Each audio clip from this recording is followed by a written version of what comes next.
Hi Raiders fans, it's Jared Croker, Raider 284 here. You're listening to episode number 1 of Bleeding Green podcast series.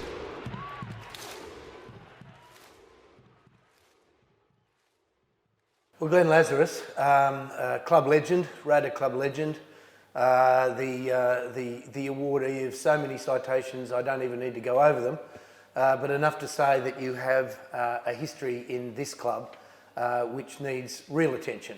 The aim of these Bleeding Green interviews is to tease out some of that earlier history, but to take people through, I guess, not just the informal elements of the past and their, the key people and their involvement in the club, but also something to do with important games, memories. We'll have plenty of time. We've got plenty of time. I want to take you a long way back, and knowing full well that this club, the Raider Club, has a historic, strong connection to the town of Queanbeyan. And it just so happens, I guess I have a history background with the history of the region, that Queanbeyan itself has an extraordinary history. It's interesting that the name Lazarus does appear, and we might get to that in a moment, but the name Lazarus appears in Queanbeyan history as early as the 1840s.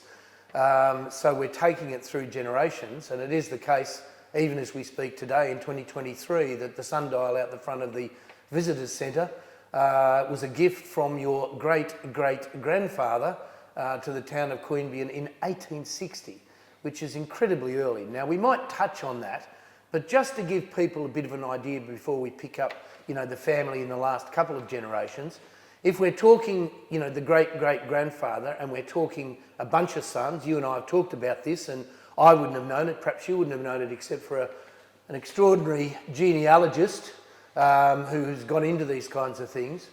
When we do start to do a little bit of work, we know that your great-great-grandfather came here came to Queanbeyan in the 1840s. We know that he married a woman, I think she'd been previously married, with the surname Tilden. She was a Grogan.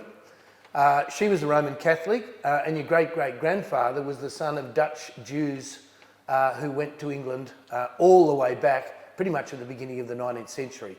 So it's quite a background, but we do know this, that your great-great-grandfather converted to Catholicism, courtesy of Harriet Grogan, that she had her first child in her early 30s, she had her last child in her early 50s, there were 10 kids, and 8 of them were blokes. 8 of them were boys. That is to say, every single one of them played footy, played rugby union, and once we get to post-1908, let's say really about 1920, they were playing league. So there's a background there in the Lazarus family, arguably, I think actually, factually, more than any other player who's played for the Raiders. You've got a long background that tails all the way back to there. But let's go to your memories now and start there. So everyone knows, I think, all Raider fans know that you grew up in Queanbeyan. Can you take us back to your early footy, which I assume was in primary school? Yeah, well, I started playing rugby league when I was 5 years old. Who for? Well, I'll get to that. The story goes, Mum was waiting out the front of Queanbeyan South Public School, waiting for me to finish school, and she was going to take me home, and she was with a group of mothers, and the mothers were all talking about how their sons have joined up to play rugby league for the Queanbeyan Kangaroos. And when Mum heard this, she asked me when I arrived that did I want to, or am I interested in playing rugby league, with all your schoolmates, and I said yes. So Mum took me off to training. I assume it was at Freebody, up at Freebody Oval there, or somewhere around that area, maybe, I don't know. And she dropped me off. I went, and she came back and picked me up, and I was apparently bawling my eyes out, hating what had happened at training. I didn't want to play rugby league. I didn't want anything to do with it. And so that was my initiation to rugby league. I went home, but thankfully, I grew up in Christopher Crescent, Queanbeyan, and 2 houses down were the Leary family, who we became very close friends with. And they had a son, Peter Leary, who was a year or 2 older than me. And he was playing for the Queanbeyan Blues.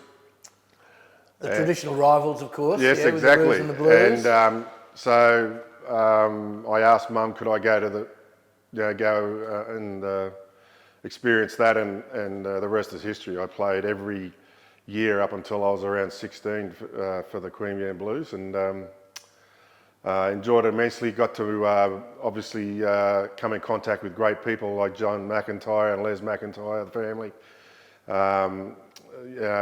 Any, just at that early age, any football influences directly? Did you have any sort of older players who were involved with the Blues that had engagement No, not really. with the younger Not ones? really. I mean, we used to watch them all the time, the first grade side. As kids, I can remember very vividly being at Seaford Oval, sitting. Well, Mum and Dad would be sitting in the car watching. But I was there watching them play, and grand finals. I've got wonderful memories of them winning grand finals, and getting up on Sunday morning, and Mum and Dad would take one car over and come back with the other, and then so it was wonderful times. Playing for the Blues, it was a wonderful club, wonderful people. Very successful, of course. I'm almost a St George of the Bush. I mean, given I'll be talking to Marion and Don Ferner in the second interview. That what you're talking about with Don Senior, as you would know, everyone knows, 10 premierships in 13 years. Not too shabby. Yeah, I mean, Don Ferner Senior was a very, he was a big personality in Queanbeyan, obviously, when I was growing up, and he certainly was a big part of the reason why the Blues are successful. They were able to, I think, I don't remember a lot about it because I was too young, but the Queanbeyan Leagues Club was a very successful club because of the poke machines, and they were able to influence quality players to the club, and they got a bit of a reputation as being Silvertails and all this sort of thing. But they had some wonderful. I remember John Ballasty playing for the Blues, John Osborne, these sorts of guys. Just wonderful players, and it was. I don't know. It was just a wonderful place. We used to play at Taylor Park, and then we moved to Wright Park when they were built, and it was just a wonderful community. I had wonderful times there. Well, and we're there talking about the engagement with the Blues and on the weekend. What about high school? I think you were a Caraba High student, and was league played in schools through that period? And how was it played? Who did you play? Yeah, it wasn't in the forefront. It was. I don't know. I don't have a lot of memories. I do remember going to Bombala to play a game. We played a couple of games at Lambert Park across the road from from the school and things like that. But there wasn't a lot of. I don't know. The school football just wasn't a big thing for. And it wasn't organised. You didn't play each week in the footy season. No, I don't think we did. I remember we played Queanbeyan High once and things like that, but I don't. I don't have a lot was memories, mate, to be honest with you. Let me ask this. So in that period, I suppose when you're getting up to, say, age around about 16, 17, what was happening in terms of the positions you were playing? Take me through that. Were you were a lively back in the early days before you went into the forwards, or what was going on there? Well, I was a centre or 5'8", or as a young kid. And as a young kid, I played a lot of Aussie rules as well. And but as I got older, I grew bigger, and I slowly progressed my way. To 20. Well, I played first grade for the Blues as a front rower. Is that so? When you first played for the Blues, it was you came to the front row, as it were, or were you the Blues? Sort of early on, that was your position and stayed there? I played back row. I played front row for the Queanbeyan Blues, and then when I played under 23s at the Raiders, I was a lock. Back rower. It just really depended. I think the turning point for me was it was in the my early period at the Raiders. Don Ferner grabbed me around the spare tyre and said, I want you to start thinking about playing front row, because we're a bit light on with front rowers and we think you'd be all right there. So that was sort of the turning point, and then from then on it was just front row right throughout the career. Yeah. Well, it's interesting. I came to Canberra with the family in 1985, so basically seeing you from the earliest days. And there are numerous aspects of your game that one could talk about, but two in particular I recall vividly. One is that your ball skills, and interestingly, I'm old enough to remember the Pommies, the first English player, well, not the first, but certainly those great English forwards who came across in the 1960s, like Dick Huddard and etc., who was so gifted, and then ultimately to the likes of Mal Reilly and so on. All of them gifted with their feet because of soccer and with the hands. Now, in your case, interestingly, with Australian rules, because when you look at league players who played a lot of Australian rules, they're, needless to say, they're good with the ball at their feet, one way or another, and it sort of translates into the hands. So that was one aspect of your game that you might want to touch on. But the other one is, I'm very interested, I've said it before, I've written about this back through the past, that if you're not the best defender inside the sort of defensive, say, 15 that I've ever seen in my, you're in the top, you're in the gold medal, the medal positions. Right. Did you, just with defence, let's start with that, was there anything that happened in your background that assisted you in being one of the great defenders? You know, and I'm very conscious that you were playing alongside a fellow called Dean Lance, who I even remember certain tackles of Dean Lance. Yours were always the one that stopped tries, but he made some of the really great tackles. But given that, were there any players around you, any coaches, where defence was singled out to make you the defender that you became? Yeah, look, when I reflect on my life, and on my particularly my football life, and when I think back to the junior coaches I had and the coaches I had in my early Raiders days, they just taught me how to tackle, you know, and I think it's something that's lost in today's game. Just the traditional low driving with the shoulder tackles, I don't think is high on the priority list. Well, as we know, when it happens in the contemporary game, normally the player who's being tackled coughs the ball up. Yeah, exactly. They're not used to it. Yeah, I mean, I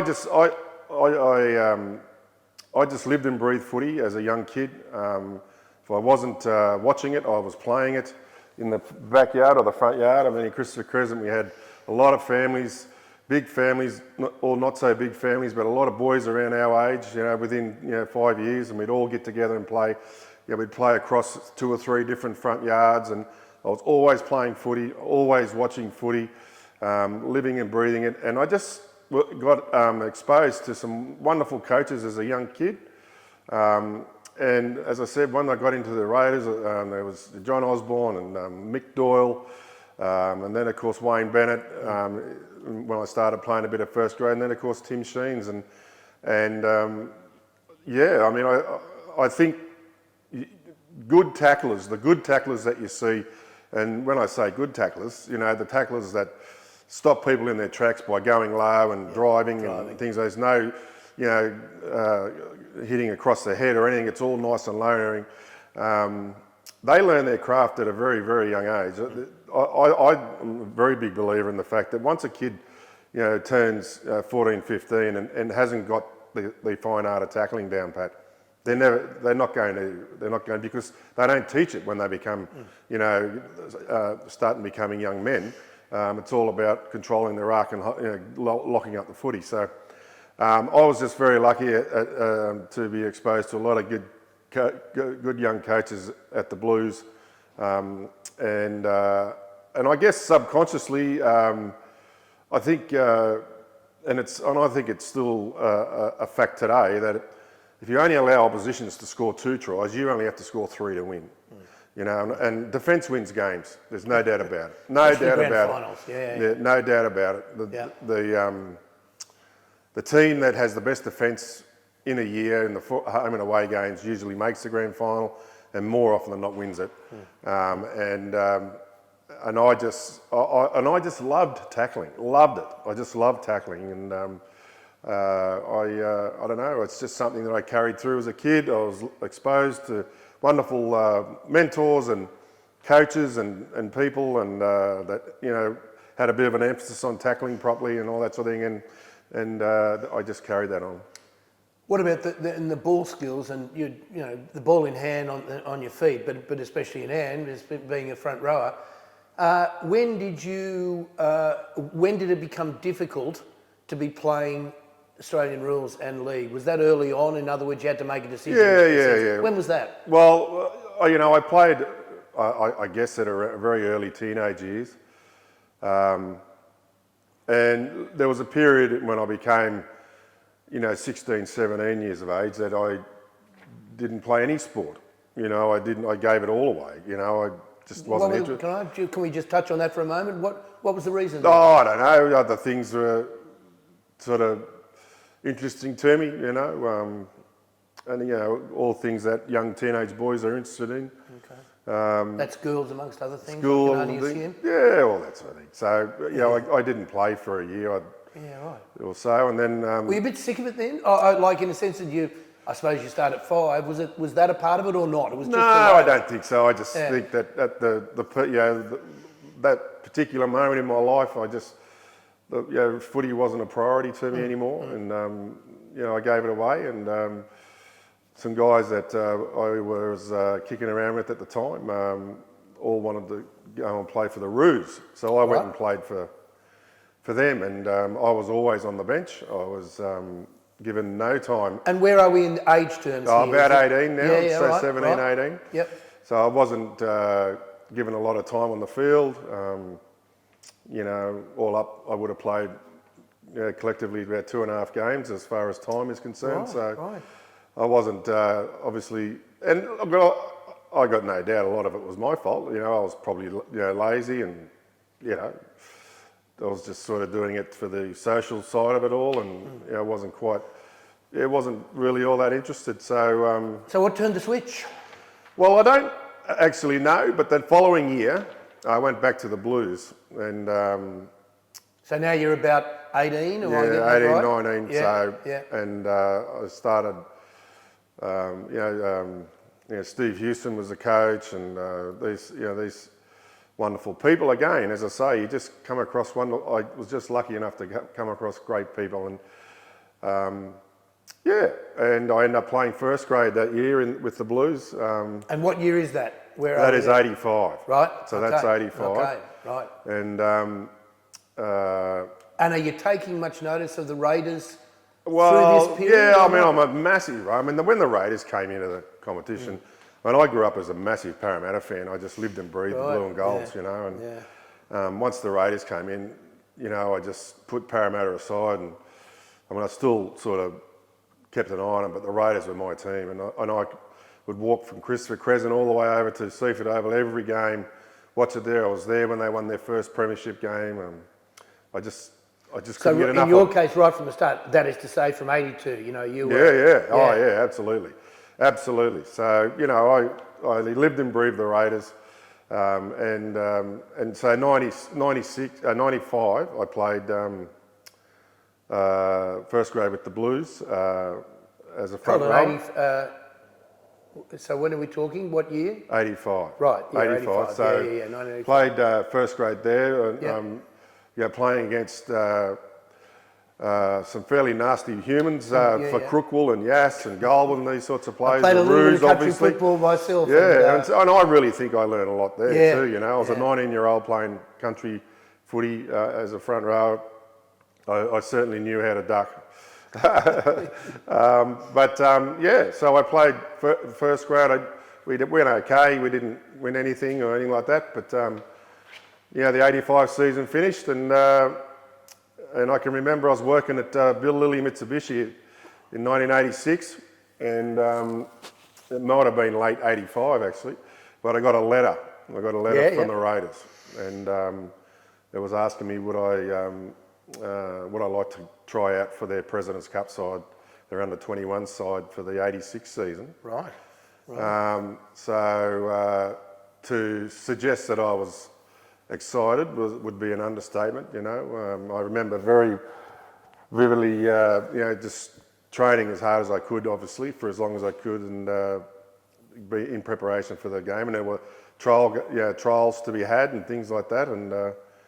And I was lucky enough to get in. And I don't think I got in as a front rower, actually. I think I was more of a back rower. And can I just say, at that earliest stage, can you remember who you were dealing with in the club, or was it just a general thing? Mick Doyle. Mick Doyle was the coach. Right. Yeah, righto. And did he? Did you get sort of talked to about it? Do you know what I mean? Was there a sort of an engagement from the club, or just they wanted to have a look at you? Pretty much. So they asked me to trial. So I think the trial match was at in Braddon. Yep. And and went from there. And they named a squad, and I was very fortunate to be in the squad. And it was only a 6-week competition back then in '86, and we went okay. We got into the grand final. The grand final was being played at the SCG before one of the State of Origins. Yeah, righto. And the day before, or maybe 2 days before, I can't remember now. No, it was the day before. The day before, I was walking my dog around up in Jerrabomberra there. Obviously, the suburb wasn't there back then, but the hill and all that sort of thing. And I went over on my ankle, and I managed to get home. And of course, not knowing the first thing about injuries and how you recover from them and how you treat them and all that sort of thing, I didn't do any icing or anything like that. So the next day we were meeting at the bus at the Queanbeyan Leagues Club, and of course I couldn't walk. I tried to, and Mick Doyle, the coach, saw me straight away and said, "Oh, what's wrong?" And I told him. And so when we got down to Sydney, we went to the Camberdown Travelodge where the New South Wales team was staying. And they got their physio, and I can remember sitting in the foyer of the Camberdown Travelodge and watching like Peter Tunks and Les Davidson walk past and all that. And two hard men right there. Yeah, I can just in awe of these guys playing for New South Wales, because my Origin was me and Mum sitting up watching the Origin. Dad was a council worker who worked night shift, so he was in bed. So Mum and I would sit up and watch, and we would always be screaming at Wally Lewis. We weren't very big fans of Wally Lewis at the time, Sorry, you go. So we wrapped the ankle up, and we went over to Sydney Uni across the road onto one of the fields, and I tried to, run and change direction. It just wasn't going to happen. So unfortunately, I couldn't play, and of course, being, I don't know, I didn't say anything to Mum and Dad, and of course they drove up to Sydney to watch, and the first time they knew that I was injured was when the team ran out, and then I was hobbling around the inside of the fence. Who was the game against? It was against St George. Right. I think it was St George, and they beat us. They beat us, but. And my dad got very angry and left the ground, and it was all a bit disappointing to him. It's going to be. And can we touch on that? Your mum and dad, in the context of your kind of early football career at the very least, do you want to just, a few things there. Were they, would they come to games regularly? How did that work? Yeah, well, there were me and my 3 brothers, so 3 siblings, 4 boys. Yeah. And so at one stage, for a long period of time, for years, we were all playing footy for the Blues. Right. And so, one game would be in Belconnen, one would be in Yass, one would be at Wright Park in Queanbeyan, the other one could be out at Woden Valley somewhere, And so we relied heavily on other people giving us lists, but Mum did her best. She would get to as many of our games as possible, and of course, if she saw me play last week, she'd go and see one of my other brothers, whatever. It would have been difficult. So your dad was a shearer. Yeah, Dad was a shearer, so he was away a bit, but he watched us play when we could, and. You and, if I'm not wrong, Brad Clyde. I do believe Brad Clyde's father was a shearer. He was too, in Hay, down in Hay there. A lot of heathens in Hay. I've got to throw that in there. So it was just, Mum just did her best, She worked full time at the government printing office, and on the weekends she would take us to footy, and obviously volunteer when she could, and do all that sort of thing. Yeah, she was in it up to her eyeballs as far as, because all us small boys wanted to play footy, you know, and and so... How do you sit in the family with the siblings? I'm the eldest, Right. and then we're 2 years apart, the four of us. Oh, right. As in every 2 years. So Brett's one under me, then David, then Paul, and they're all fairly handy footy players, but you know, as I say, there was four of us. There was a Paternoster boys, there was a Leggett boys, a Leary boys, Turner boys, all living in Christopher Crescent, and we used to have big games of footy. And tackled or tipped? Oh, no, it wasn't touched. Don't worry about that. And the only time we didn't tackle was when we were on the driveways. We had this understanding that we would just walk across it and then got you down, then it gets you down. So it was, as I say, I mean, I just lived and breathed the sport from a very, very young age, and you know, playing for the Blues, and I played a bit of rep footy when I was under 8s and 9s. I have a memory of me playing in an Australian jersey, and it certainly wasn't playing for Australia. It was some representative team, a Canberra representative team, when I was 8 or 9. One of the things I really I giggle, not giggle, but I smile when I think of it, is that I played, as I said, every year but 1 year probably, of footy from a kid to a grown man, and never ever played in a grand final until '89. There you go. So, for one reason or another, we just weren't good enough at any stage to get into a grand final, and '89 was my first ever grand final. So, and it was a good one to be involved with, let me tell you. Well, I have to throw it in there. You certainly made up for that, because if I'm not wrong, at your 3 clubs, you in fact were a part of their grand final winning first premiership. So, that's very special. We'll get to that in a little while. Let's go back again to the Raiders. So your debut for the Raiders was off the bench, if I'm not wrong, against Wests. Perhaps even at Campbelltown. I mean, it's going back a ways, but sort of your memories of that? In fact, '86 when we were a part of when I was a part of the 21s team. It was only a 6-week comp, and then there were 2 weeks of finals. So you played one team, then you went in. If you won, you went in. So after that game, we're all disappointed. We're in the dressing room, and John McIntyre, or JR, walked in and said a few things, and then he said, we're going to grade 8 of you. We want you at training on Monday to have a shot at playing 23s, because obviously back in those days there was 3 games every day. It was the 23s, reserve grade, first grade, and of course I'd busted my ankle. So and thankfully I was one of the 8 that he named, and so I got exposed to physios, which they got my ankle going. And obviously being a young man, you certainly recover a lot quicker than what you do when you're at the back end of your career.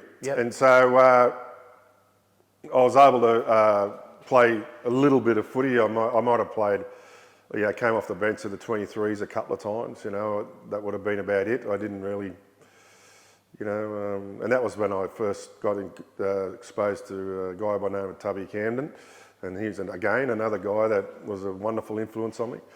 And you're playing what position? Are you in the forwards? I'm in the forwards, but I'm certainly not in the front row at this stage. Because when I was 18, 19, 20 years of age, I was only 90 kilos, wringing wet. I was a fairly skinny sort of guy. So anyway, so the year finished, '86 finished, and nothing was said.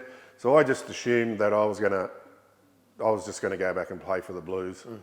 And just continue on doing that. And I got a phone call from John McIntyre, JR.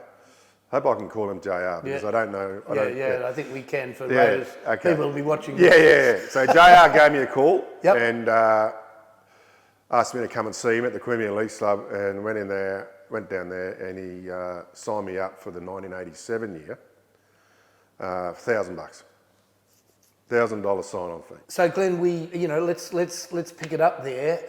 The contract, your first contract, $1,000. Yeah, well, in those days, of course, contracts were a big part of contracts were incentive-based. So, he signed me up for $1,000, but of course, if I played 5 first-grade games, I'd get $5,000, or, depending on how many. Yeah, so it was my first pre-season, 86 into 87. What was your mindset there to get us finished? You know what I mean? Yeah. And this is the days when, it was fairly archaic back in those days, and it was at Taylor Park next to Seaford Oval, running up hills, running to light poles, and all this sort of thing. Like it was really hard slog, and again, I just trained my best. I was really keen to sort of, try and. I can't remember any defining moment where I thought, I want to make this my career or whatever. It was still just a part-time thing that I did. Even though I was a part of the Raiders organisation at this stage. It was still fairly part-time. You still had a full-time job. You trained. You trained late in the afternoon. Second-hand car dealers always sacked it pretty That's well. That's right, and Canberra City Council, and So throughout my career, coaches would ask, do a priority list, and and you'd always have to put footy number one. Family would be in there number one, but sometimes family would put, But in those days, you needed to live, so you needed to work full time, and you needed, and footy was sort of, second or third on your priority Going list. all the way back there to 87, your first year there, what was your other job? What was your outside? Can you remember? Well, I was a garbologist. Nice. Well, when I say that, I was with the council in Canberra, and cleaning up shopping centres, Manuka and Kingston shopping centres and things like that. I was on the night shift with Dad, and so in those early days, I was on night shift, so midnight till 8, and then I'd come home and I'd go to bed till about 1 o'clock, and I'd get up, and then at 5 o'clock I had to go to training, and then I got home from training at 7, whatever, and I'd literally would just have dinner and go to bed, get up at 11 o'clock and go to work, So that's a good message for contemporary footballers. Yeah. They've got it tough. Look, I think the word that is being very quickly forgotten in this world is appreciation, and I just wish that footballers that don't want to sing anthems and they don't want to do this and don't want to do that should just reflect on the opportunity they've been given with this country and of course the game, and just appreciate it a bit more, because they could be out there digging ditches or collecting garbage, or worse, So anyway, just digressing. So well, let's pick up. So we're in 1987. Before we get to the later part of the season, because that has its own story. Yeah. What was happening with you and the team? Your memories of that? Of, let's say, the first half of the season and ticking over into the second half of the season. Well, what's happening for the Raiders here? Because they've had a pretty awful, a very disappointing time in 86. Tell us a bit about 87. Well, Wayne Bennett obviously comes into the fold, and he, along with Don Ferner, coaches his first grade, and I think from memory, I don't know whether. I can't quite remember who the reserve grade coach was. It might have been Alan McMahon, maybe. I've got a feeling it was. I'm not sure, but of course the under 23s coach was Johnny Osborne. Right. And that's where I started. So I actually was a captain of the 23s, and I was playing lock. Right. We were going through the season, doing okay, and then I got the call up to reserve grade, and I played, I think, the last 10 or 12 games of the year in reserve grade. So the Raiders first grade got into the semi-finals, and Wayne picked a squad of about 20 guys, and he picked me as a part of that. So I'd played, as I said, as you know, 87 was the year I started playing or got a taste of first grade. Just on that, and because we might not get back to it, did you find it at the jump to first grade football pretty obvious and dramatic? Yeah, and you had to do something it was about certainly a lot more physical. Your time was cut short. You know, I mean, these are professional footy players. So it's a completely different ball game now playing first grade. So I was being given a taste. Wayne had put me on in a couple of games, because back in those days you played reserve grade, then you came and sat on the bench in first grade. You know, it was it was what you did in those days. You know? Was there a feeling in that later part of the season? Were you feeling it? Was the team feeling it that this might be a fairly special year? Yeah, absolutely, because the first grade side were travelling very well. I mean, they were playing some really good footy, and of course, as we know, Mal broke his arm, I think again in '87. Yep. And Kevy Wallace was the centre for a while and did a great job. And then Mal, I think, I don't know, I'm pretty sure he by the time the grand final, obviously he was playing in the centres. But with that arm guard, as I recall. Massive arm guard. In fact, I don't know whether he'd like me telling this story, but I think you better. He. Because in those, I don't know whether they do it anymore, but in those days, the touch judge would come in and check your boots, check your fingernails, rings, and all that remember it check well. everything, Especially country football. Check shoulder pads and all this sort of thing. Well, Mal had put this arm guard on, and then the touchy would come in and test, check it and all that sort of thing. And then he'd take that one off and put this one on that was just super solid, you know. Right. And I'm sure a lot of Raiders fans would remember him scoring a try in a semi-final at the SCG, running over the top of David Truella. That gets a mention in Absolutely Bleeding Green. And he used that forearm guard to perfection. Good effect. Yeah. Anyway, so obviously, everybody knew that the Raiders are going to be playing semi-finals, and Wayne. Can I just on that, only to get some idea. Was in that 87, because it sort of leads into the semis, were the players of the opinion, yourself of the opinion, that things were working, that the Ferner-Bennett combination was working well? Yeah, absolutely. Yeah. Right. Look, I think, and this is certainly no disrespect to Donny Ferner, because he was a great man, but he sort of took a back seat. Wayne was most of the hands-on guy, and Donny was certainly there and had his input and was a part of the reason why the Raiders was very successful. I think Donny was a big part of the recruiting and things like that. So, back in '87 they had Mal and Peter Jackson was there, or Gary Belcher, Gary Coyne. Wonderful So, players.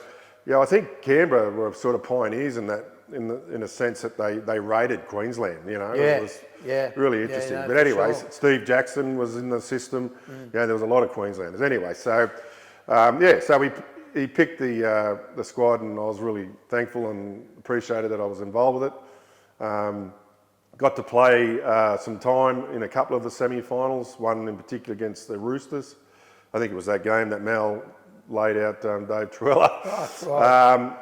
But any thoughts there? I mean, before we get to the grand final, but anything other than, of course, Mal and David Truella, who I think still looking for a truck. But there was that. It was, and again, was the momentum building? Do you know what I mean? Well, I remember the South Sydney game the week before. I think it was Steve Maven, Peter Jackson, and his kicking game just absolutely crucified him. And, it was he got hooked and. You never really saw a lot of Steve Maven after that, which was a really sad thing. But anyway, but that was a really exciting game just to be there and watching it. And I was sitting on the bench. I'm not sure whether I got any time there. I don't know. But the week after, I think we played. We did. We played the Roosters to go into the grand final against Manly, and we were very successful in doing that. Obviously, and Manly, I think. For most of the year, were the front runners. They were very, very it's a strong, complete team. Strong team. They had big Kevin Ward in the front row, and obviously Cliffy Lyons was just making his own career at the time. Yeah. He'd come from North, and he was just on fire. And of course, Desi Hasler, and the list just goes on with that team. And can I match that? Because in fact, I made sure that I had this down, that I'm sure people seeing this into the future, this interview, might be interested to know the bench for the 1987 Grand Final for the Raiders, which was yourself, Laurie Daly, Kevy Walters, Jay Hoffman, Phil Carey, Paul Martin and Terry Regan. Now, I might get to Terry Regan in a moment to see whether you've got any memories there. But leaving that aside, was, in hindsight, and one reads a lot about this, but it probably has validity, and that is that the Raiders patently in that season 1987 had overachieved in the eyes of the league community, but quite possibly in the eyes of the league community in Canberra and Queanbeyan, and also in the team. Do you feel that in hindsight was the achievement to get to the grand final? Well, they always say you got to lose one to win one. This year 2023, we saw a very young Broncos side make the grand final, almost win it. And of course, everyone says after the fact that you got to lose one to win one. Well, I'm not totally convinced of that, but I think the Raiders being a very young club and just tasting some experience in grand finals for the first time. Maybe that's true. I don't know, but they certainly had a side. If a couple of things went their way, that they could quite have easily upset Manly, but they were a very, very good side. And of course, in '87 there was talk of introducing some new teams into the competition. Particularly the Broncos and Newcastle Knights, and I think was it the Warriors? No, I think the Warriors came later. The Warriors did come later, but anyway, there was a couple of teams that they were thinking about putting in and stuff, and of course then, Wayne. Everyone was talking about Wayne leaving to go to the Broncos, and was he going to, and all that sort of thing. And I must admit, I don't know. I don't know what I was thinking back then. I was a young man, but one of the things that I remember very vividly thinking about was it'll be interesting to see who the coach is going to be in '88. Because we all react and connect differently, and I think if the wrong coach had to come, who knows, things may have changed, but the absolute perfect coach came in '88. So. And I remember the '87 grand final we lost, and there is a photo floating around somewhere where I think I'm even actually donning some sort of a mullet, which is very, very concerning. But there's a photo, and you can see me in the background, obviously with a clean jersey on and everything. But I looked very disappointed, and I was, I was not being a part of the team I was a part of the team, but not playing. It was a disappointing day for the Canberra Raiders and so forth. And I said this to Kevy this year in 2023. I said, you're going to be very disappointed for the week or two, but when you actually reflect on the year, you've had a wonderful year, and the Raiders had a wonderful year. The experiences that the Raiders fans would have been experiencing at Seaford Oval, on home games would have been great because they won most of them. And big. There's no doubt that we had to move to a bigger stadium because we were becoming very popular because we were winning. So '87 again was. I don't know whether I was locked in for '88 yet. I don't know. I'm not sure. In what sense, contractually? Yeah, contractually. I'm not quite sure. I don't remember thinking about. I don't know. I'm not quite sure, mate. We won't spend too much time on '88 because we know '89 is sort of in the looming to hear a lot about. But it is the case, and I'm correct in saying, I believe I am, that you were the Player of the Year in '88. Yeah. So clearly you had a good. I had a good. I did have a good year. I did have a good year in '88. As I said, I progressed from the 23s to reserve grade, and then played some finding first the speed grade. of the game, what was happening there, and you personally that was presumably fit. Absolutely. Yes, absolutely. And it was slightly disappointing, but only that. But in terms of the sort of build-up, and I think basically for the purposes, we should get to 89. Because Well, there's a really significant moment in '88. Tell us about it. So in '87, at the end of '87, obviously Wayne Bennett moved back to Brisbane, and in the end, I think there was some coaches being bandied around. Alan McMahon, I think, was one. I think Warren Ryan was another name that was being bandied around. And then there was this young coach, obviously, at Penrith, and obviously the rest is history. Tim Sheensy came to us, and there's a story that I wasn't there, but I've been told that when Wayne came to the club, he obviously sat down with the coaching staff, the Mickey Doyles, the Tubby Camdens, and everyone else that was involved with the club the previous year, and talking about the roster. And there was, I don't know whether it was Sheensy, but there was belief that we were top heavy with front rowers for the '88 season. And Sheensy asked the question around the table about who they felt they could cut, or if we had to cut a front row, who was it? And it was me. It was I've never been told who it was, but some of the people that in this meeting recommended me. I was a lazy bloke, and that's true, probably. I was lazy. When you think about it, they had Sam Bacco, Brent Todd, Brian Batiste from the Bulldogs. He was there. Jacko, Steve Jackson was there, and there were others. There were certainly others that I can't quite remember. But so anyway, I assume the decision was made that I would be able to do the pre-season with the Raiders. And I don't know whether it was the first trial game or whether it was the second one, but we played a trial game in '88 against Parramatta at Seaford Oval. And in that game, Brent Todd was picked up and driven into the ground, and he broke his arm. Remember it well, yeah. And so that was the turning point, I think, in my entire footy career, because I assume that.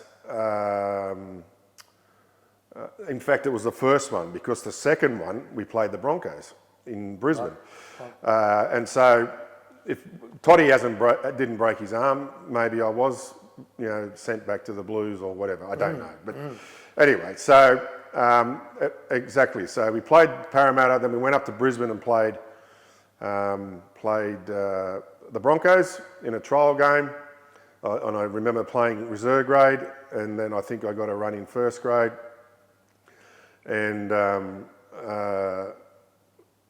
so I think '88 was the first year that they changed the rules about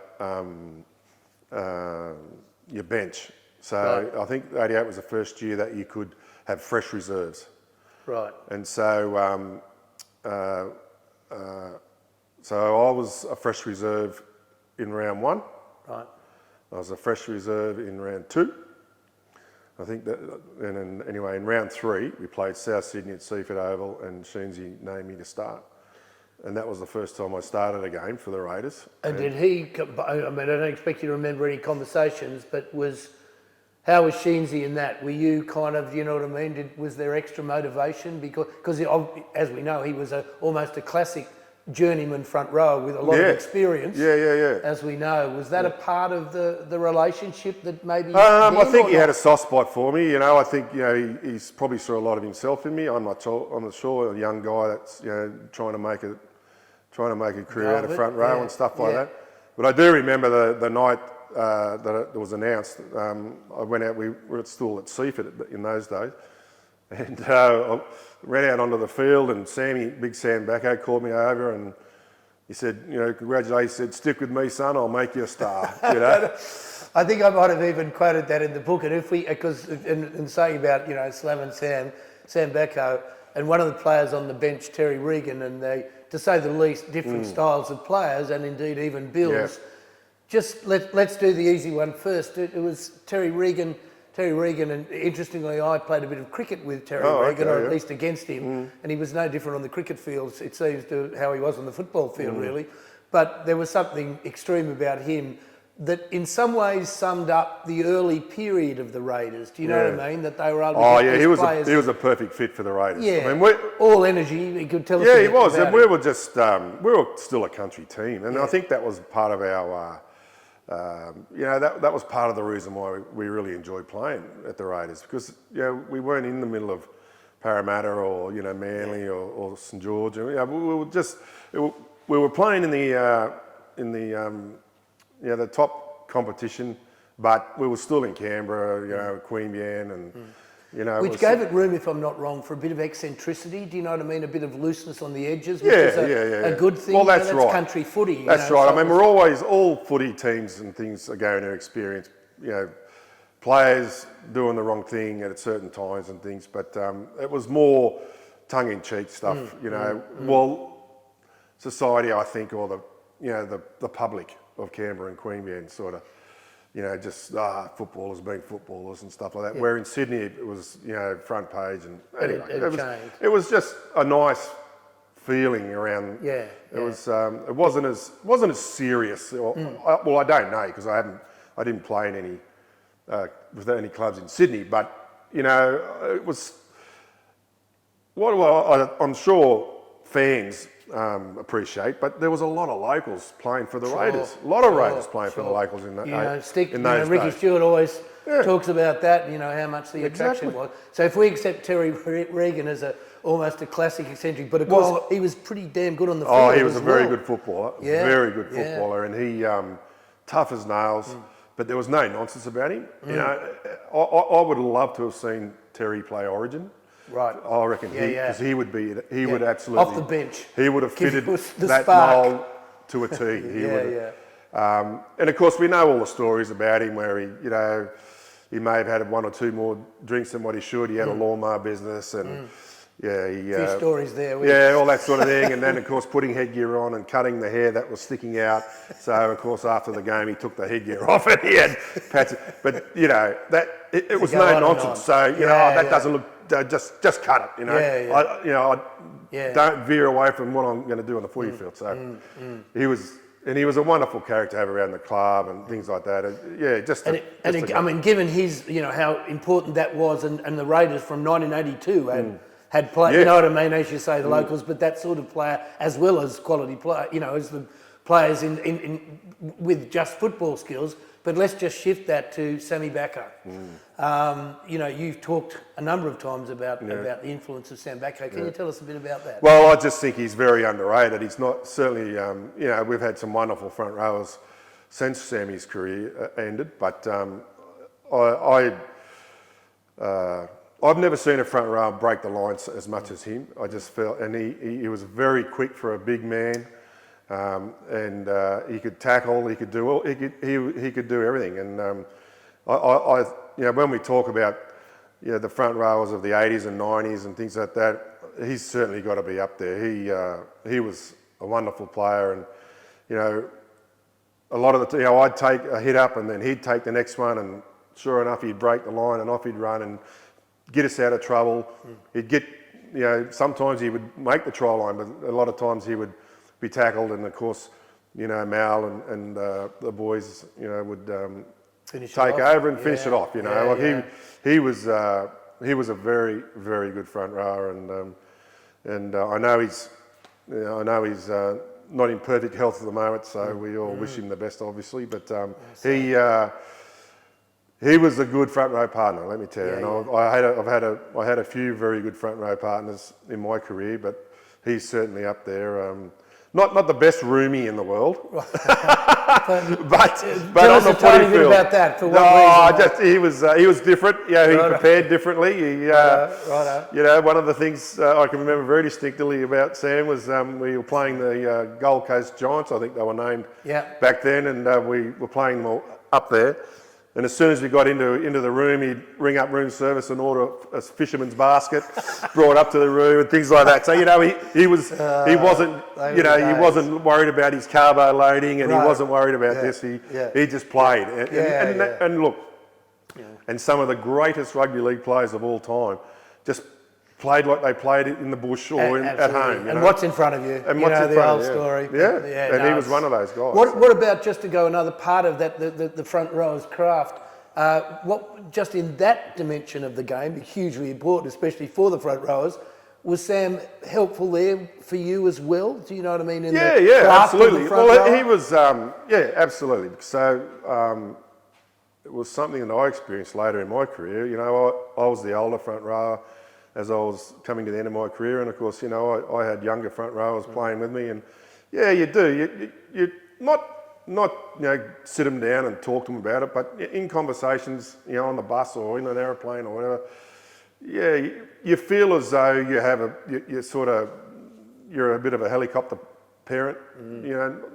When I say, you do, you do, absolutely you do. And Sam, in his own way, I'm sure he kept an eye out for me. And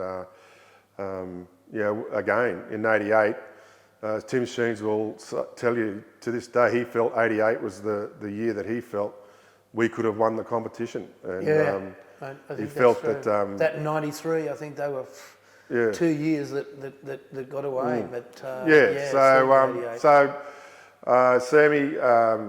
And why? Just on that, why didn't we win in '88? Do you know what I mean? Like what was '88 again had a lot of young guys, a lot of young local guys. Just starting out their representative careers and just starting to make their mark on the game, and maybe we were just too young to go any better. I remember we played a semi-final. I think it might have been the game to get into the grand final against the Bulldogs. Played Balmain at Sydney Football Stadium, and it actually hailed, and it really put a weird feeling about the game. And I think. Yeah, look, Balmain were a pretty hot side too. I just don't know. Again, '87. I don't know. I can't put my finger on why, but '88 was again a pretty good year for the Raiders, but it just wasn't meant. But you hit the nail. I mean, what talent was sort of. Do you know what I mean? Just improving. Yeah, exactly. Improving their game. It's just extraordinary. So let's go to a very important year in the history of this club, 1989. Which doesn't start as well as one might have thought after '88. What was happening in that early part of the season? Oh, look, I think it's like most when you've got to convince yourself as individuals to put in the hard work, as much hard work, even more. And you got to be, you got to have incentives, and you got to, you want the, you got to. I guess convince yourself that you want to put in as much and train as much. Lives change away from footy, so players get married, have kids, whatever, change jobs. We're still sort of working full time here. Was there a turning point in the season that you can remember? A turning point when gears shifted, or just happened organically as it were? Yeah, I don't know. I don't know. I'm not sure, mate. I couldn't tell you, but. I don't know. I just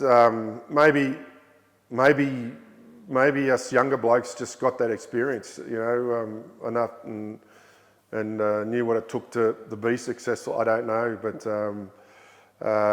one part of that, if we can say, one part of that kind of that second half of the season, and I've had a bit of a look at the Sydney papers. I remember, when I was doing the book.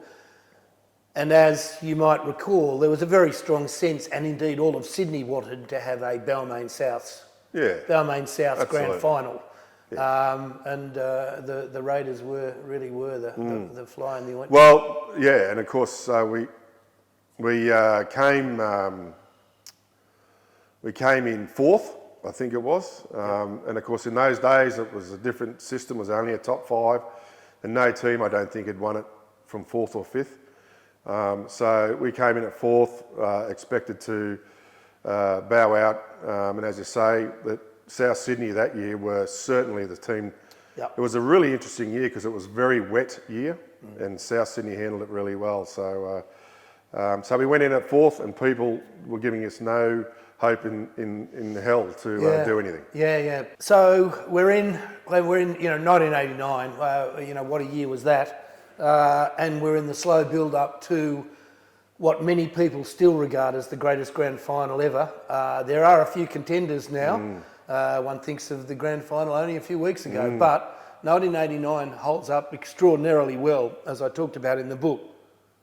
But as we know, it was a season when, for a good part of it, it couldn't have been anticipated by the Sydney Scribes, by perhaps the Sydney teams, by Canberrans, that it was going to be a route through to the grand final. Yep. But the switch starts to get flicked at some stage late in the season. If there's not a sort of a key moment, what was the feeling amongst the players again in the run that looked like it was going to sort of go into the semi-finals? Was there a feeling that this could be the one? You know, what was the team feeling? We certainly were thinking about we could win the comp, you know, at that early stage. Because we have to throw in there that, you know, all of Sydney's expecting South and Balmain, and they're two serious, you know, on paper, serious teams. They are two seriously good teams. Yeah, tell us about it.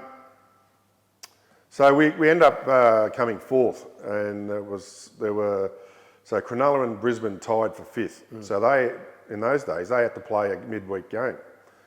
And so Brisbane had to travel to Sydney. And then I can remember sitting at the Queanbeyan Leagues Club watching the game with the team.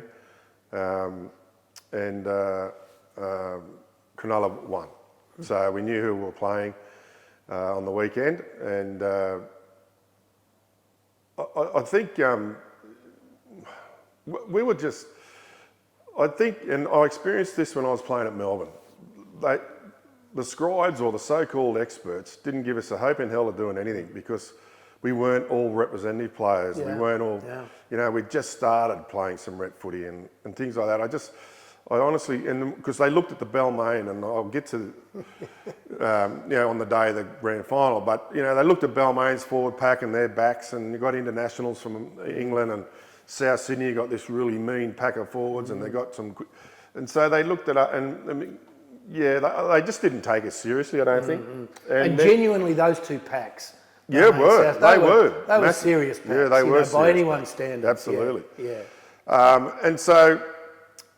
And we took some really good form into the semi-finals. So like we were winning our games. Good wins late. We were playing really well, and again we were a very close net team of players. We were very close in regards to a team environment, and so we went down to Sydney, and we managed to beat Cronulla, which meant that we had to play. I think it was South Sydney the next week, and. Balmain were waiting for the winner to play in the grand final, and you know we beat South Sydney. And not to put too fine a point on it, you were the player of the game, as I recall, in that particular fixture. Well, yeah, that's great. I mean, I just the fact that we'd won and all that sort of thing, you know, was wonderful. I mean, self-evidently, you're feeling like you belong. Was there something that was happening in your game that was, you know what I mean, taking you forward at that, you know, were you more than believing now? Yeah. Do you know what I mean? Well, yeah, absolutely. We were just, look, I don't personally remember thinking of anything else except just the next week and the fact that we were playing really well, and I think a lot of people didn't realise how good we were playing. We're beating quality sides in Sydney. We're travelling all the time, and we're winning games. And I can say the young players have taken that step up. Absolutely. And 89 is another year, you know, of experience with these young blokes. So we were primed, you know, and we're up against it, of course, against a very, very good Balmain side, and very well coached by Warren Ryan, and we're up against it, but. Yeah, I can vividly remember being in Sydney, staying at the Camberdown Travelodge, and we had our last training session at Henson Park, and you couldn't stop. You know, we were like kids. You know, I can remember Toddy and I, you know, as soon as you wanted to do a scrum, set of 6 from a scrum, and we'd run over there and we'd be, let's go, It was just, we were just so, on a high because, the club was doing well, and it was all because we were winning, and we were very close. And the community. I mean, I can speak to that part of it. The community in '89 was something really special. Absolutely, and it was great that it was Canberra and Queanbeyan. Do you know what I mean? There was something fantastic about that as well. Yeah. Canberra got pulled into that, but 87, but certainly in '89. Yeah. The whole, it was just enormous. Yeah. And incidentally, I'm saying that, but and I happen to have been. I was in Mississippi for the whole year, and I might even get you. I was teaching at university, so I actually missed the season, other than having the constant flow, which goes to what you're saying, of family, friends telling me all what's been happening. So it was happening. It was amazing. It was really. Yeah. But let's get to the big game. Let's get to the GF 1989. I've talked about it in the book. We know about Father John Wood's note to Mal. There's something almost, something spiritual involved in that. And there really, what was there, let's just go to that. Was there any hint of a sort of feeling of destiny amongst the playing group, or was it just we've got the capacity, if we play our best, we can do it? Yeah, I don't know whether it's because I'm not a Rhodes scholar or anything, but I don't remember, thinking about that. I just one game. Just living in the moment. I was living in the moment. And we went down to Sydney a couple of days before, as I said, and we trained the day before, and we woke up on Sunday morning, the day of the game, and the newspapers had been put outside the door, and we brought them in and we were reading them, and all we were reading about was how Balmain's forward pack were going to just dominate us, and that's where they were going to win the game and stuff. So to say that was motivation in itself was an understatement. But I looked over and I was rooming with Brent Todd, and you could just see it in his eyes that he was getting motivated, because he was a real footballer too. Exactly. I mean, you wake up on a Sunday morning of the biggest day in your life as a footballer, and all you're reading is how they're going to beat us. They're going to run over the top of you as an individual and as a forward pack, Anyway, so we got to the game, and I say I've always said that Sydney is just a wonderful place in spring. Grand final day, even back in those days, all the semi-finals are in Sydney. Just a wonderful place to be. The place is buzzing. But going to the game and seeing the lime green and gold and white flags everywhere, and the amount of support we had was unbelievable. And hugely special. What about? So before we get to the back end of the game. And obviously those last moments of regular time and then the extra time. As the game progressed, was it again just sort of almost getting down to the business, or was there a growing confidence? What was happening amongst the Raider playing group? I mean, and with particular reference to the forwards, I guess, the forward class. Yeah, well, we were just, the game was it wasn't, I mean, they scored, at half time they were leading by 10 or 12 points. But the tries they scored, one was from an intercept. And the other one was from a ridiculous bounce of a football, nearly hitting the sideline and then bouncing infield, and Big Ciro ended up scoring and stuff. But presumably Sheensy, and in fact I know he did at half time. Do you know what I mean? We're right in this. Yeah, that's right. I mean, and in fact, I do remember thinking, I was a little disappointed, which I was quickly reminded about Mal sort of made sure that no one was thinking negative about anything, because we were playing as well as them, if not better, but they had a couple of opportunities presented to them, and they took them. But so, at half time, I don't remember a lot about the talk at half time, but we were confident we weren't being getting over the top of. We were holding our own, and we were well and truly in the game. And the thing I think is that we didn't change anything. We just continued to work hard for each other and play the way we were in the first half, and then things started changing as far as opportunities.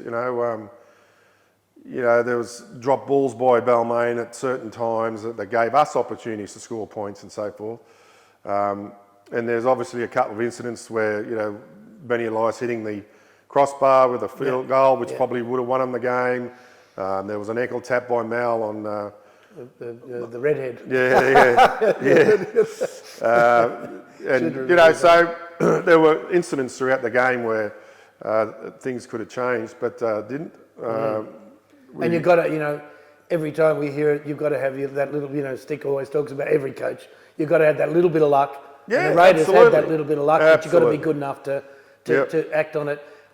I suppose, people ask these kinds of questions of the likes of yourself all the time, but when Chica got that ball out wide and did what he does, what he'd been doing for years, that step, that must have been extraordinary. Well, yeah, and of course, people remember the try, but leading up to that, we were playing good footy to get ourselves in that position. Sure. So as the game got older, we were getting better. Yep. We were starting to come over the top of them. A lot of people think, that taking Ciro and Blocker off was probably, and it probably was a mistake, but. You can't read the future. But that's because we were on top. As you say, we were on top. Coming on in the forwards and I think at that stage, Warren Ryan felt as though they just needed to defend the lead, and whether that was put the tacklers a good thing or not, who knows? But at the end of the day, we were getting momentum. Certainly was turning in our favour, and we're playing some good footy. We got down there and we had a couple of opportunities to score tries, which we did. And of course, Mal still had to kick the goal and all this sort of thing, and he's a toe poker. Yeah, toe poker. So unbelievable. So and whenever he had a pressure kick, I just have to throw it in there throughout his entire career. When there's a pressure kick, as a toe poker, black dot straight over. It was like a New Zealand kicker in rugby. Yeah. When it was a big kick, he did it all the time, and he did it there, which takes us to full time. Do you have memories of what was said? I don't have a lot of memories about what was said within the pack, within the team and the coaches, but I do remember vividly when the siren went for the 80 minutes to be up. I looked up and there was Wayne Pearce down on his haunches.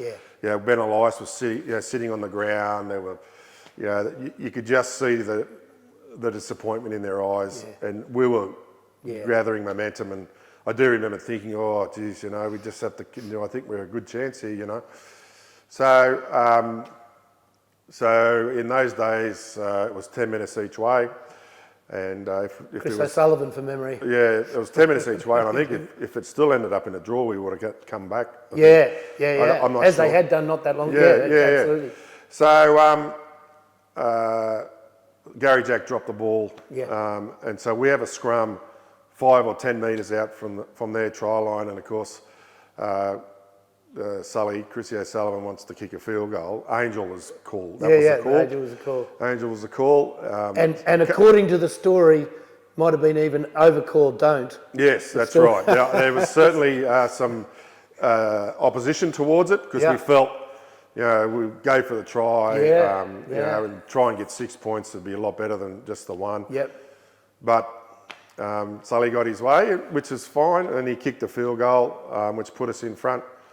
And it's interesting you talk about body language and I've only watched the game about 100 times, but the body language after that, so that, to sort of make it, that the call, he had to kick it, of course, to make it the right call. You have to say that. Well, that's right. So he's putting a lot of pressure on himself, huge, and of course, if he misses massive pressure. Things change, and anyway, so he kicked it, and it was pretty much it. Well, you tell me.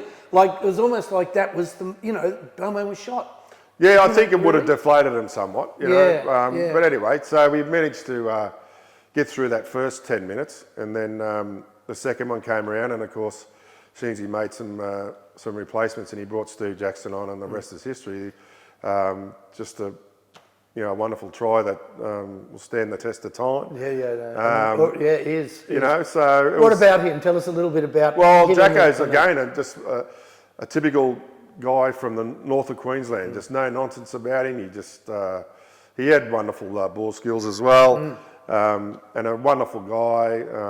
He's dined out on it a bit. I understand. He's Oh dined out yeah, on which the fair enough too. I think. I think fair enough. Unfortunately, I think after that year he went off to Western Suburbs and played there. But great guy. Of course, him and I was sort of we had a little rivalry going because he was a front row, young front row coming through, and so was I. So, but look, at the end of the day, I assume we're still very good friends. I don't get to speak to Jacko much anymore, but Anyway, so he scores the try, but it didn't end there because Mal missed the goal. Yeah.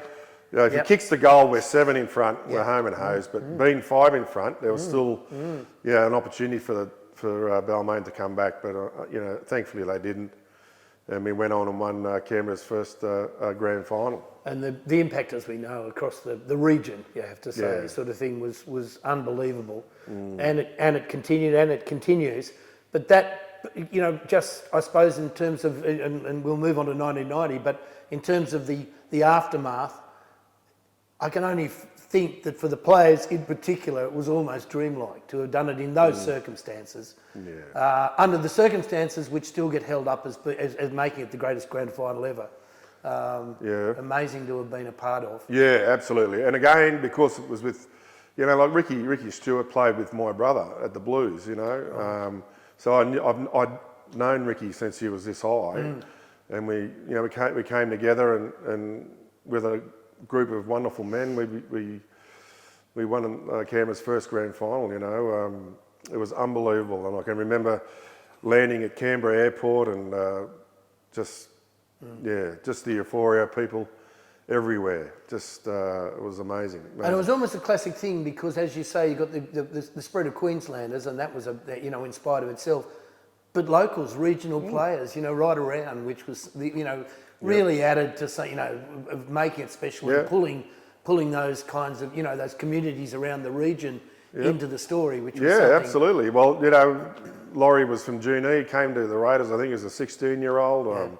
There was me from Queanbeyan, Ricky Stewart from Queanbeyan, Clydie from Belconnen, Chrissy O'Sullivan from Belconnen, Matty Wood from out Belconnen way, Paul Martin, he was involved, Woden Valley guy, I think, and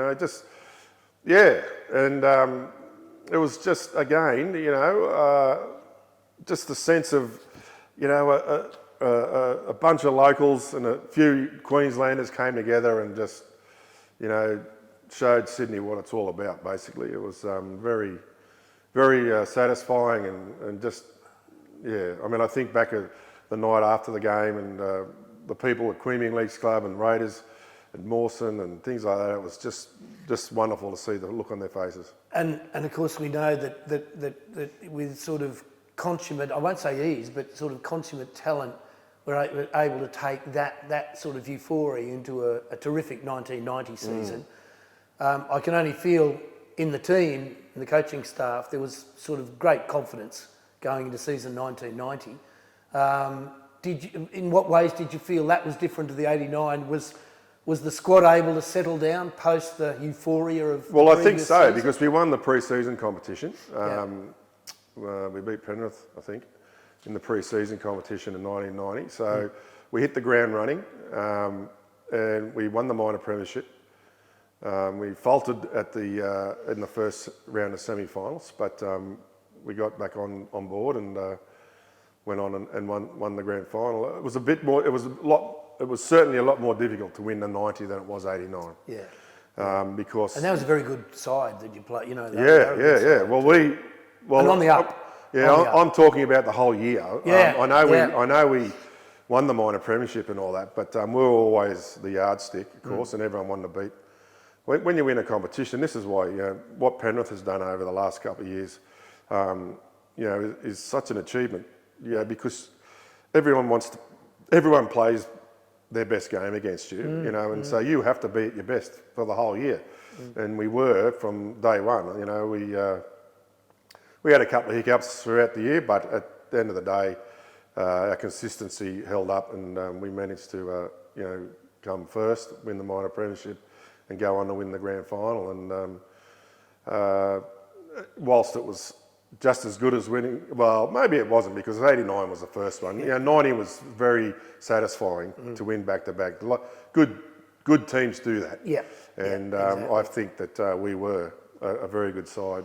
And we will get to 91, but it could have even sort of got in normal circumstances it might have gone to that to those three. But leave that aside. Just at the moment, before we say a bit more about 1990, can I just take you back fractionally? I'm right in saying I believe that in that euphoric 1989 season, you debuted in State of Origin.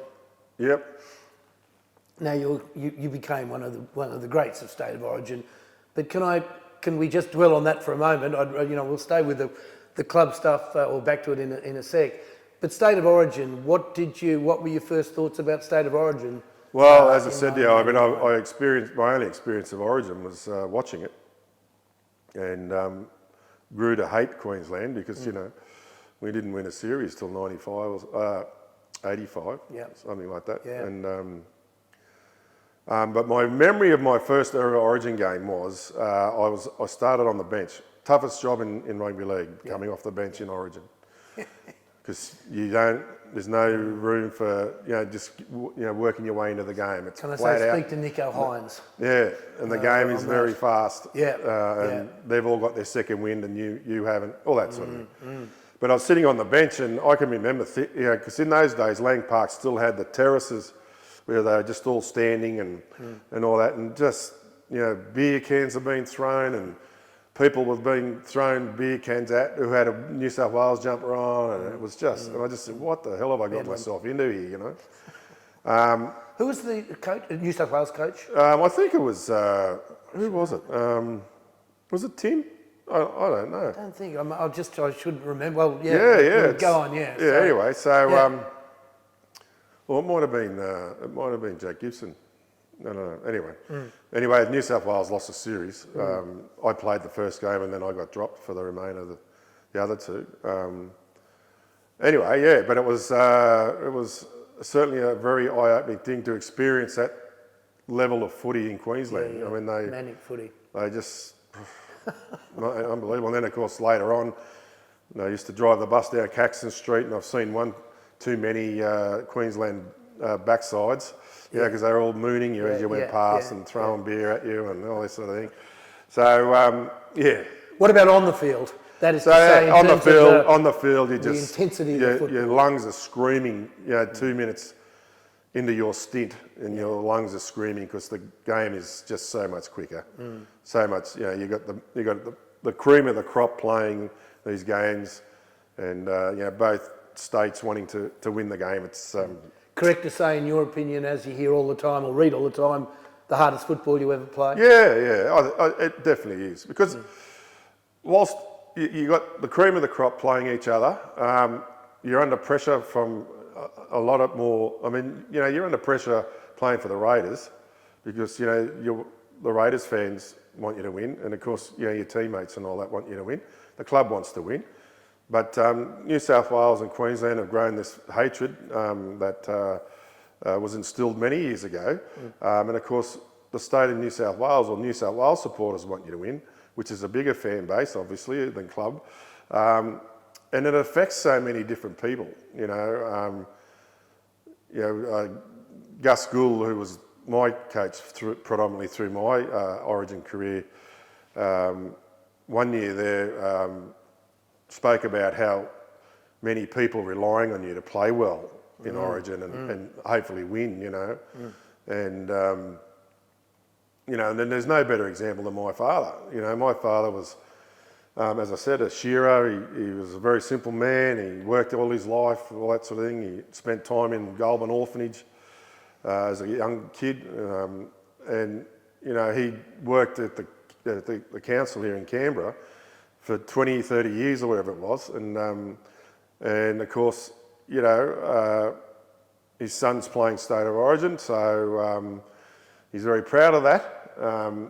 And so it affects him, what happens, what the results are. Sure.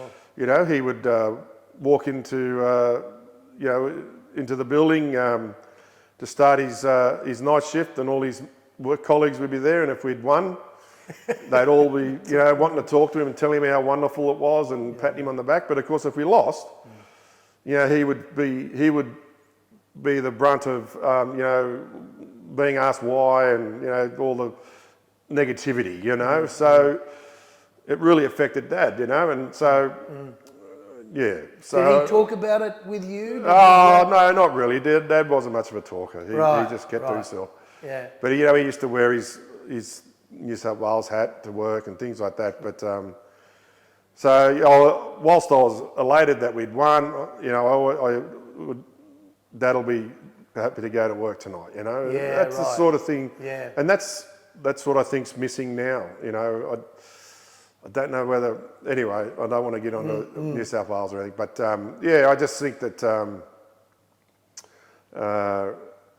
that's a big part of the reason why New South Wales playing State of Origin, Queenslanders are very passionate about it. I lived up there for 30 years, played with their NRL side, the Broncos. I know how they tick when it comes to football, and I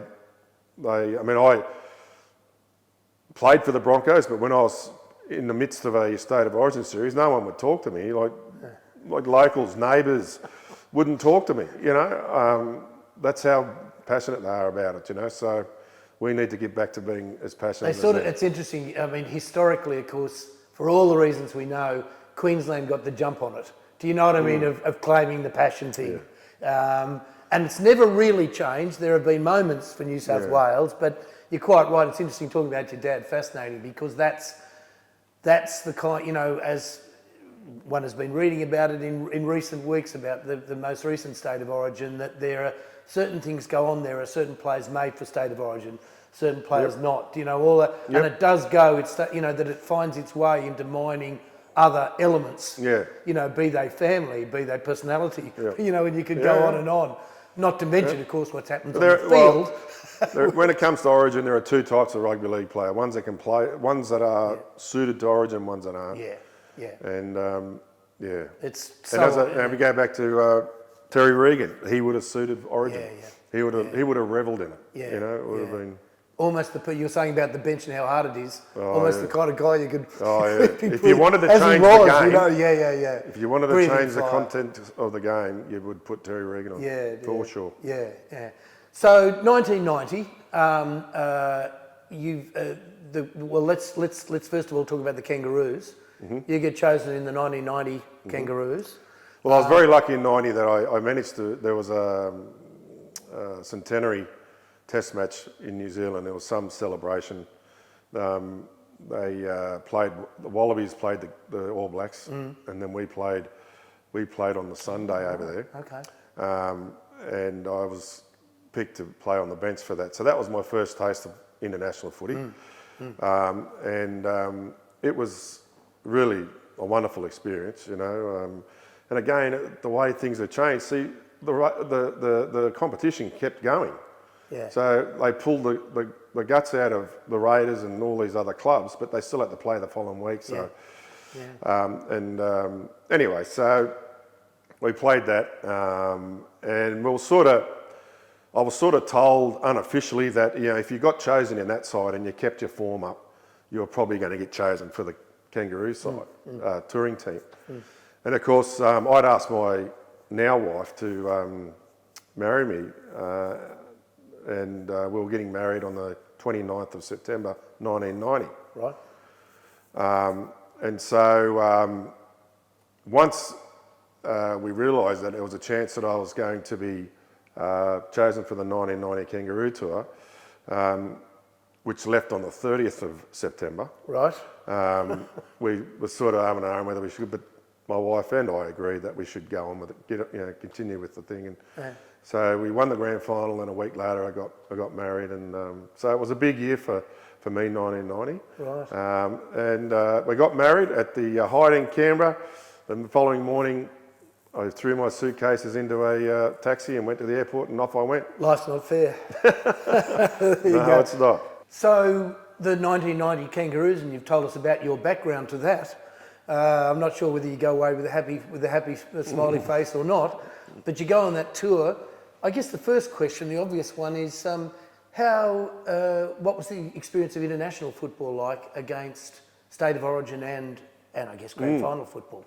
Yeah, look, it wasn't as intense, but it was certainly a high quality footy, test matches. And they had the Great Britain side. It was very good in those days. I mean, they had a lot of good players. The Hillary snippet Hanleys, of winning, it must be said. Yeah. Hillary Hanleys and Martin Afires, and Gary Schofields, these sorts of guys. And then they always have had fairly tough, upstanding sort of forward packs. So.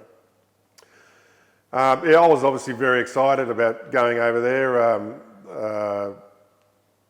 It's a really interesting concept, and unfortunately, I don't think it'll ever be done again. Where you go over and you play club sides midweek, and then weekends, and then you play 3 tests in amongst that. The tour is a 10-week process, and you spend 8 weeks in England, then you go to France for 2 weeks, and so our first game was against Wigan, which apparently was always any Kangaroo tour was always against Wigan, because that's when they felt that they might have a chance of beating us. Yep. But anyway, for sure. So we were actually not up against it, but we had a bit of pressure on us as a touring party, because the Invincibles were the year before, or they hadn't lost a game for a couple of tours, So anyway, we played 2 or 3 club games before the first test at Wembley, and it was really good. I remember Blocker, who I became very close with, and he was a great roomie for 8 weeks, and I always say that I spent my honeymoon with Blocker, eating ice cream and watching WWE on telly with him and stuff like that. But anyway, Blocker and Martin Bella were the front rowers, and so when the first test team was picked, I was on the bench, and experiencing Wembley for the first time, packed house, walking out onto the oval and things like that was just amazing. And unfortunately, we were beaten, as I said, by a very good England team, and so then there were a couple of weeks before the second test, so we played a couple of club games, and in one particular club game, in fact, it was the last club game before the second test, and before the second test team was announced. We're playing Castleford at Castleford, and I decided to headbutt Mark McGaw's knee in a tackle, obviously accidentally. Yep. And he split my forehead right down into the eyeball, and it was quite a nasty thing. But luckily, in that particular year, we broke tradition. So we broke tradition in '90. We were based in Manchester. The Rugby League wanted to try and promote Rugby League in Manchester. Every other Kangaroo tour and the ones after that were at Leeds, always at Leeds, but we're in Manchester. And on this particular year, 1990, Bob Fulton, as we know, was the coach of the Australian side, and he brought Johnny Lewis, the famous boxing trainer, Jeff Fennick's trainer, with us. Yeah. And so he was able to come up with a guard. So I got announced as the starting front row in the second test, and I got about 20 odd stitches in my forehead going down into the eye socket, and Johnny made this little... It's actually visible, I think we can... Yeah, so he made it... So I laid on the table, and he would... there was this spray that he would put on gauze, and he kept putting layer after layer on it, and literally made in the end, it was a little hard guard that was sitting in there, and then tape around it, and then, of course, the headgear. I had to wear a headgear. And we were playing the second test at Old Trafford, famous ground, obviously, where Manchester United play. And, of course, that was the test match that if we lose that, we lose the series for the first time in, a decade. And so it came down one of the most famous tries that Almost, was you'd scored. almost have it as number one, but certainly yeah, it was internationally. amazing. Anyway, so he won that, thankfully, and then went on and... Maybe you better just briefly describe it. Can we? Well, I went through about 20 odd different hands. I think I played the ball and then went through about 20 different hands. Ricky managed to get through, and then Big Mal took over. Big fella coming off. Big Mal took over, and over he went, and that secured the. It was the last minutes. Yeah, it was. There was not much time to go. Minutes. No, there was not. We left it to the death to win the game. And then we went on and played Ellen Road, which is where Leeds Soccer Club play, and we. That was comfortable, wasn't it? Well, yeah, it wasn't as. Yeah, it was. It was still a tough game, but we managed to win, so that was great. And then we went on to France and went over there and had some wonderful. I think I met Kevin Costner in France. Is that right? Yeah, it was wonderful. Yeah. So anyway, it was a great year for me. Yeah. 1990, and it finished off really well. We won the Test series and came home, and I was obviously a newly married man and settled into married life, and of course, as 1990 came to a close, there were rumblings about financial issues within the club in regards to salary caps and things like that, and of course that gathered momentum. The club was investigated and found to be over the salary cap, and which meant then that all player contracts were null and void and had to be all renegotiated. And look, I mean, what was, if I can say, just to pause just for one moment, so, and if people wanted it, in the Absolutely Bleeding Green book, they can read about the sort of, everything that was going on there. I guess I'm interested in, I'm sure viewers will be, in the personal impact for you that led to the decisions that you made at that time. Do you want to touch on that? Sorry, I was getting ahead of myself. So 1990 was finished, that was great. 1991, I would regard as being one of my poorer years, performance-wise, on the footy field. Again, got chosen on the bench. Tim was the coach of the New South Wales side.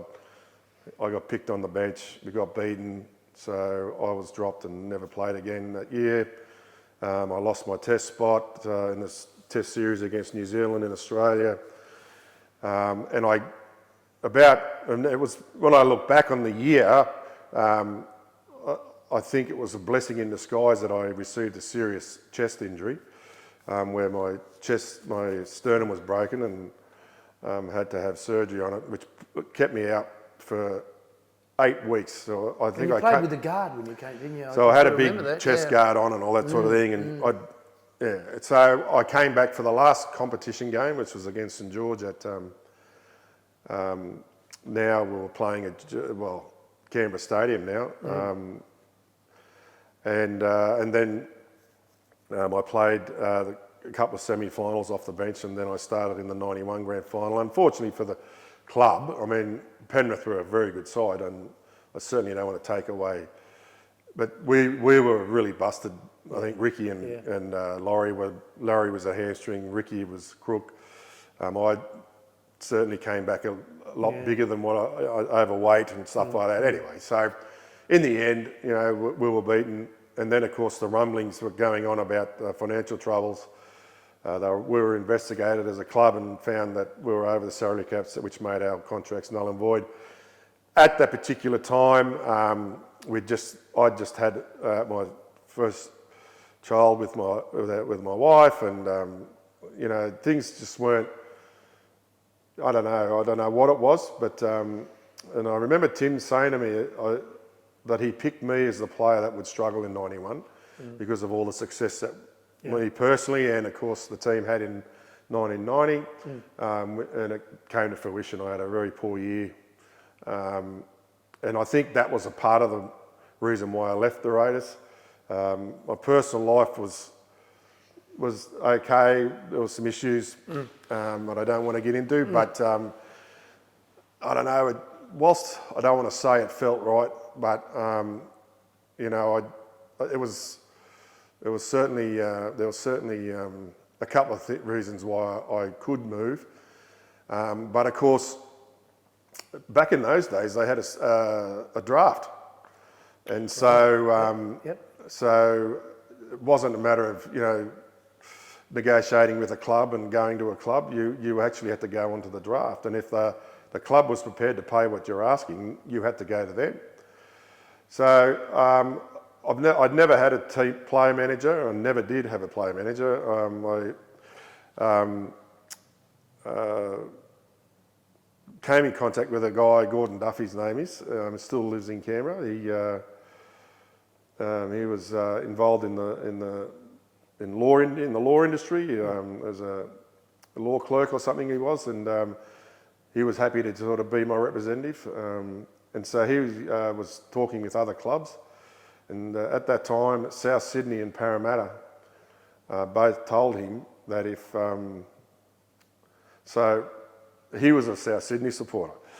And he was very keen for me to go to South Sydney. I said, look, I don't want to live in Sydney. I've never ever wanted to live in Sydney. Anyway, so the Broncos came calling.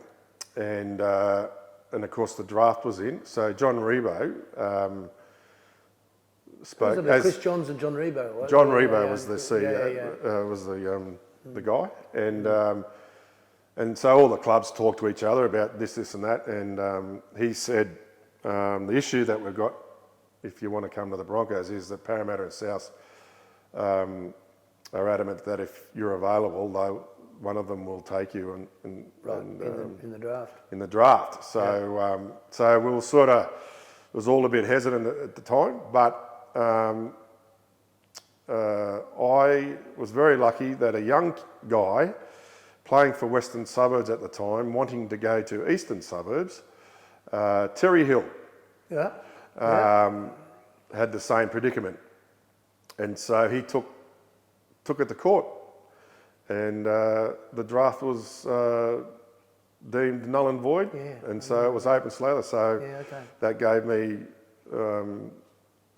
clear passage to go to the Broncos, you know, because at this stage, whilst I had a bad year with the Raiders in 91, I'd experienced some wonderful times with them, and I wanted to experience that again. So going to the Broncos, I believed that they were going to win competitions in the very near future. And so, and I obviously knew Kevy and the other Bronco players that were on the 1990 Kangaroo Tour. So I had a bit of an affiliation there, and of course Wayne being the coach and having been coached by him in '87. So it was a comfortable fit for me. I mean, I'm a Queanbeyan kid. I'd never lived anywhere else except Canberra and Queanbeyan, so it was a big decision, but of course it's easy to make those decisions when you have a very supportive wife, and she's been my biggest fan and supporter throughout my entire life. Not entire life, but certainly my football life and beyond. So we decided that, we would go to Brisbane, and that's where the Broncos. Well, I mean, you know, time's slowly but surely getting away from us a little. So if we look at your stints in Brisbane and in Melbourne, the significance of there are numerous areas of significance, but one of them definitely is that you were a part of the first premiership of each of the three clubs. You are unique in rugby league history in this country because you're the only player ever to have won competitions with three separate clubs. Since they came in the order after the Raiders to Brisbane and then to Melbourne, with entirely different situations, it must be said, that are obvious to, I'm sure, to the viewers of this. How would you sum up the experience in Brisbane and in Melbourne? I'm sure they were different, and in what ways different? Yeah, well, one of the things I made the comparison to was, the first day I arrived at the Broncos, I did more interviews than I did in 5 years or 6 years at the Raiders. Right. And it sort of dawned on me that, I'm Mal or, Gary Belcher or, one of these senior quality players that were at Canberra. Now I'm, the focus, because a lot was being set up there that the Broncos won't win a grand final until they get a quality front row, and of course, sort of truism in the game. Well, I think it but is. they were always going to win comps. It was just a matter of when. Sure. But I was supposedly the Great White Hope, and I came up there, and I do remember when we won the comp in our very first year I was there. It was a very a sense of relief, that I hadn't. You delivered. That I delivered, I helped deliver a grand final to the Broncos, Yeah. But from the moment I got there, the players and the staff and the front office were all wonderful, and that's the common theme through the three clubs I was at. A lot of people talk about fish rotting from the head and all this sort of thing. Front offices, coaching staffs, players, fans were all top notch, top of the cream of the crop. When it came to the clubs that I played with, and and so the Broncos. It was bigger than the Raiders in regards to the support base. The whole state. Yeah. It was the whole state. Yeah. And it was it was amazing. The obvious question on that was the private life any different because of the it was celebrity? Yeah, absolutely. Absolutely. Yeah. Difficult or okay? It was okay. Some of it was, intrusive. Yeah. But no, it was okay. It was good. The people, generally, fans are pretty good. There's one or two that, don't give you your space, but that comes with the job. I know I read when I was doing a little bit of reading for this that you had a newspaper column. That was a part of. Yeah, that Did you write it? Did I write it? Yeah. No, I didn't. I had a ghostwriter, Steve Ricketts, his name was. I didn't enjoy it as much as it was. Yeah, I don't know. That aspect. I got. Sometimes my words were twisted, and it's not necessarily Steve's fault. But there were a couple of times there where I picked up the paper on the Sunday and thought, tricky business. I've had experience of this. Yeah. You've construed that completely different to how I said it, and a lot of it was just in the headline or the title of the story. If I can say, I have had experience with tone.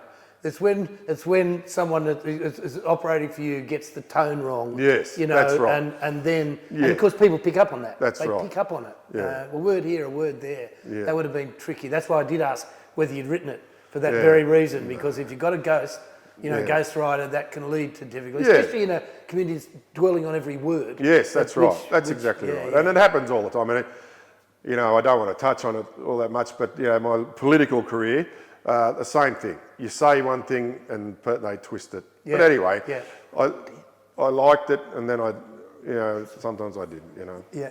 So Glenn, I haven't asked any one of these questions, but it must be a wonderful part of your looking back on your background in the game, as it were, your legacy, to contemplate playing for three clubs and winning grand finals. Is that what does one say? Is it a source of pride? Absolutely. Whenever I go back to the clubs, I'm just so proud of the clubs themselves. They're all three clubs that are very successful, and have been and are. I think the Raiders are on the verge of becoming more successful, and certainly the Broncos and Melbourne have been very consistent. But if I go to Melbourne or if I go to the Broncos, I'm just so welcomed, and I feel so proud that I've been a part of their history and so forth. So I don't think about it often, but people, why me? Why did I,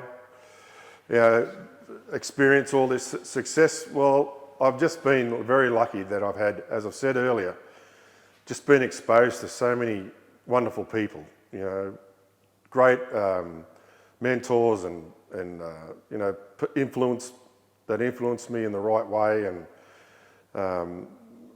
a big part of the reason why I did what I did as a rugby league player is that I met my wife when I did. I hadn't experienced first grade a lot before I met her, and I just didn't want to let her down, and of course later on our kids.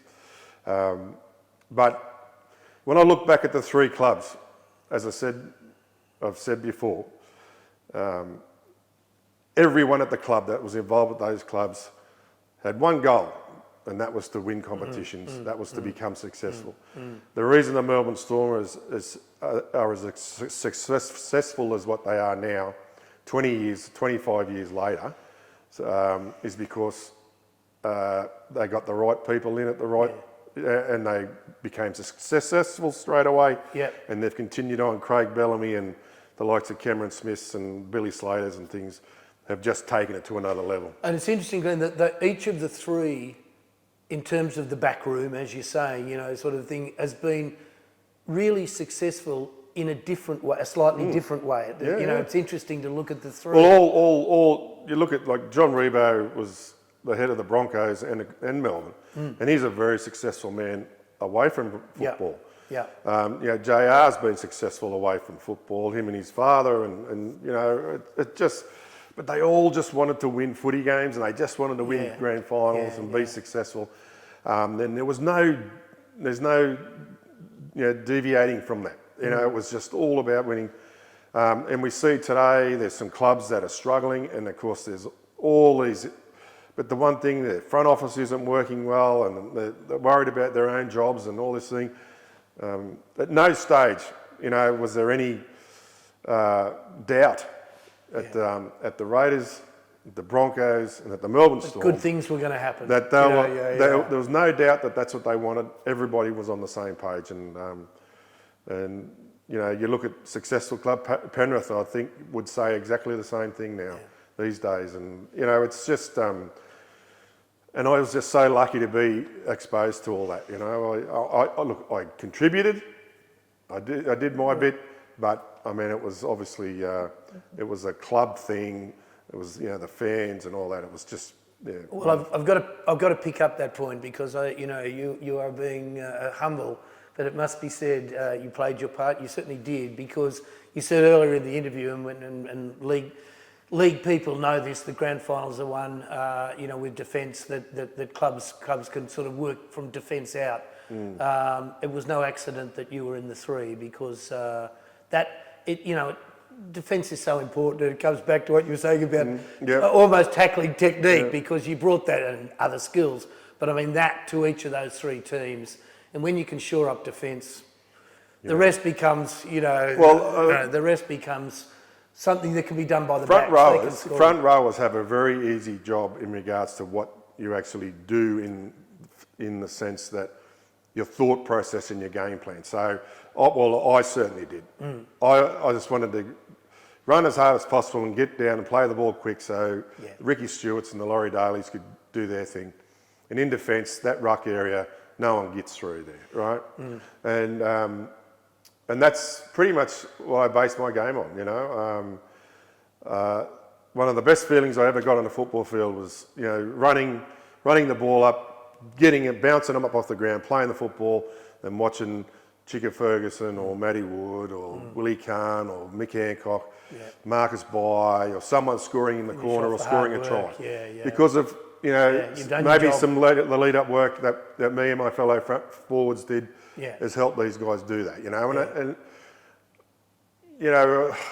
I don't know. Sometimes I played in games where I lost, but because I felt as though hadn't let the boys down, the loss was hard to take, but when you do play poorly and you do lose, you feel the next week's game can't come quick enough. So whilst thinking about what your game plan is, front row or being a front row is fairly basic. Physically, it's the toughest job in the game, and I don't know whether, if you haven't played front row or you haven't seen front rowers go through their the seasons, the amount of prep it is you have to do to get on the footy field each week.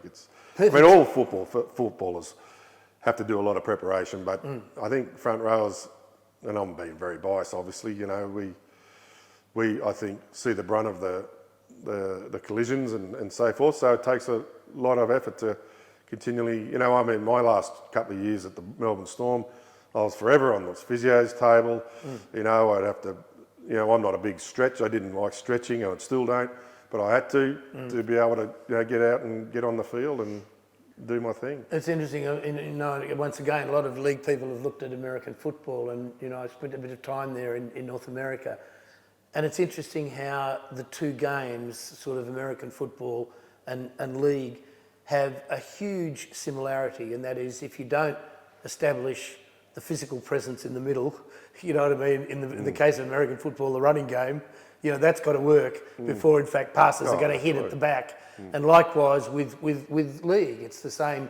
It's going up in both defence and as it were taking the ball forward. So you've got that. But that's the perfect segue for me, because I lead my next and first of the leading questions, and that is let's start there. The best three front rowers you've played with or against? Look, I've played against with so many wonderful front rowers. I'm not going to name a few names. I'm not going to. Well, obviously, Sam Backover and Brent Todd at Canberra. Gavin Allen in Brisbane, Andrew G, and Rodney Howe, Robbie Kearns at Melbourne Storm. Blocker Roach. I'm a big fan of. I thought he was a wonderful player. Terrific, Paul Harrigan, Ian Roberts. Mark Sargent. I could sit here all day and just rattle them off. And I think through the 80s and 90s, there was just this wonderful crop of front rowers that I thought the game itself was very, fortunate to have. There was just the list of names can just, and even people like Dave Gillespie and stuff played some front row. And he's one of the toughest players I've ever played with and against. That's the perfect segue to my next question would be, if you had to name one or two, and I imagine Cement Gillespie would be one of them, who are those players who you didn't want to be tackled by? That is to say, the ones that left an impression on you beyond Dave Gillespie. Well, I think, certainly Dean Lance in the Raiders days was a guy that I admired for his tackling prowess. And Dave Gillespie, I didn't play any club footy with him, but certainly through Origin and Test footy, I appreciate him being on my side. When I played against him, I was certainly looking out for him. Trevor Gilmeister at the Broncos and Queensland and so forth, he was very good technique, and he used to bring you down. But I think if you play rugby league at the NRL level, you are a very tough person in your own sense. And even I look at players like Alan Langer. He's what would he be? 5'6" or something like that. Probably weighs 75 kilos when he was a player. Then he was bringing down the Paul Sirenans and the blockers and me and the so-called bigger blokes in the game. Just tough as nails. And then you get some of those little hookers that have to defend in the ruck area and just hold their own. I mean, Jeff Tuvey comes to mind when it comes to just, a guy that could hardly walk off a field because he was playing in a hooker and of course players like that are not blessed with stature are targeted. Sure. So they make a lot more tackles than the rest of us, and those sorts of guys. Especially the ones who take the ball to the line, as we know, the small fellas who take it to the line. Yeah, tough as nails. It's very difficult to single out any single person. I think you play in the NRL, you're a tough bugger. Yeah. The next one, just interested in your thoughts, either observing or playing against or with them, the most creative players that you've seen on a rugby league field. Who is that? Too hard a question? Oh, again, I played with some of the best. Ricky and Laurie, at Canberra, Alfie and Kevy, at the Broncos. Brett Camorley was just coming on the scene at the Melbourne Storm. And again, we talk about 89 and why a lot of people didn't think we were going to win the comp. That could be said about the 1999 Melbourne side, where we had all these young guys in there that hadn't quite started their careers, but were playing really well. But of course, we were overlooked as being a threat because, there was only a couple of us that had played rep footy, and the second year in the competition, we win the grand final. That's an amazing, astonishing achievement by a club. But so these guys, and I tell you who I really appreciated was Chicka Ferguson. I played against him once, luckily for me, it was only once, in a city country game, and experienced his footwork firsthand. Incredible. Just the most loveliest bloke, and his footwork and his speed. Just an amazing guy, just unbelievable. But to answer your question, the list goes on. I mean, Andrew Johns, Brad Fittler, I played with those guys at rep level and they were astounding. I mean, some of the things they could do. I go back, and given you're saying with Chicka, because I can't help but reinforce that as someone looking at football, but coming here to Canberra in the mid-1980s and going out to Seaford in the first instance with my two boys who were busily collecting cans, as you might even remember doing it yourself, going back in the day, the youngsters. But looking at the Raiders, and Chicka Ferguson was the first for me, the player that I simply wanted to come along to see. He had something. Well, he's a guy that as soon as he's passed the ball, the crowd stand up. Yeah. And there's not many of them around. Certainly not. Look, there's been a few as the generations go on, but he was a guy that as soon as he got the ball, everyone stood up because they knew something was going to happen. Never more obviously than the last few minutes of regular time in the 1989 grand Yes, final. exactly right. Oh yes, there wouldn't have been anyone sitting on their seat at that period of time. The people that were ringing me when I was in the United States with was Chicka. But leave that for the moment. So let's in wrapping up the connections that you've had to the three clubs in football.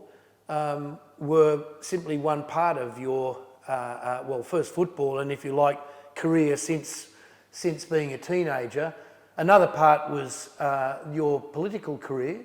Did you enjoy the experience of being in politics? Yes and no.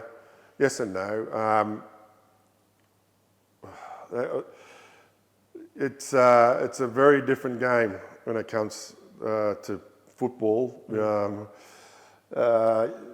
I don't know how I put this, but I was determined to leave with my dignity, and that was tested on a number of occasions until I became a independent, and I was able to then say and support what I wanted to. It became enjoyable, and I've always liked helping people, and I think I did, not necessarily on a massive scale. But I would sit there in my office in Queensland as a senator, and I would have people from all walks of life come in and tell me their issues and stories and their problems. And I'm sure I helped some.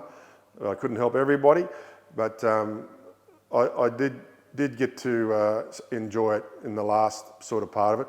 But very time consuming. I can appreciate politicians. They would not see their families for long periods of time, particularly as a senator, because you represent a state or a territory. You have to complete. So I spent a lot of time travelling around Queensland, seeing and talking to the people. So well, I think as when you went independent, I think that you really dignified the Parliament, and I would like to have seen a Parliament that had Glenn Lazarus and Dave Pocock. Yes. In it at the one time. That would have been something quite special. We may, who's to say? We might still see. Who knows? You never know what could happen, mate. No, you definitely do not say no. So, just the very last question, and that is, you really have had numerous awards over the years, in football, outside of football. Is there any one of the awards that you have received over the years that's more special than another?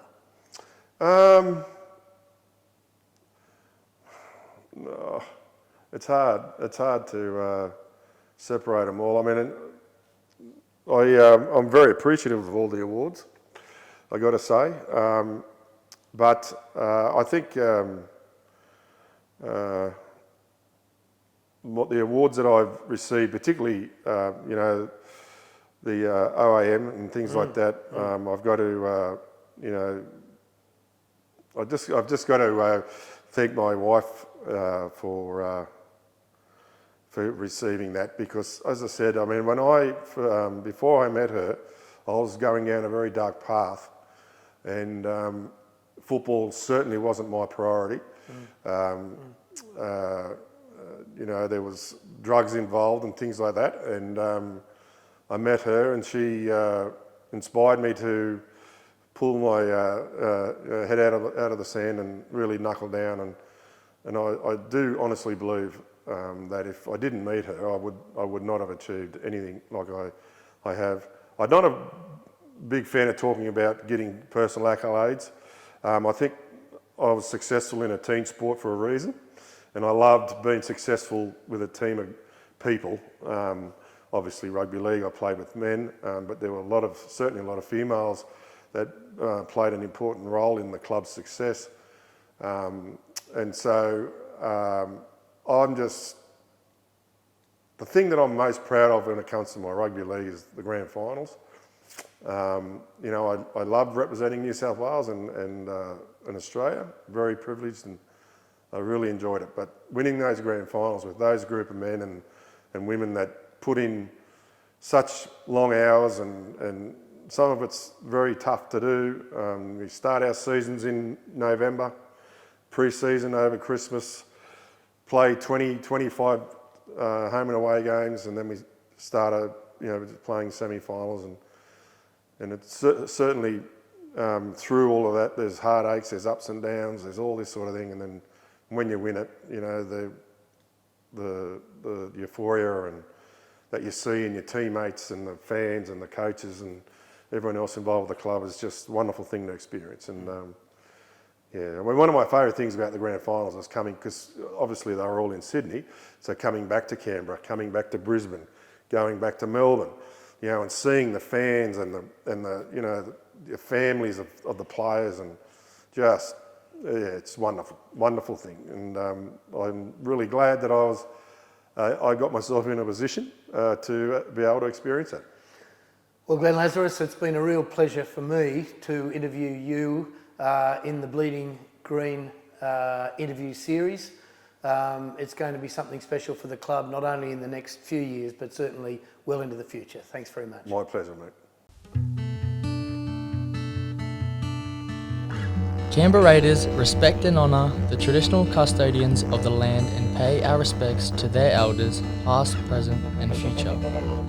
We acknowledge the stories, traditions and living cultures of Aboriginal and Torres Strait Islander peoples on the land we meet, gather and play on.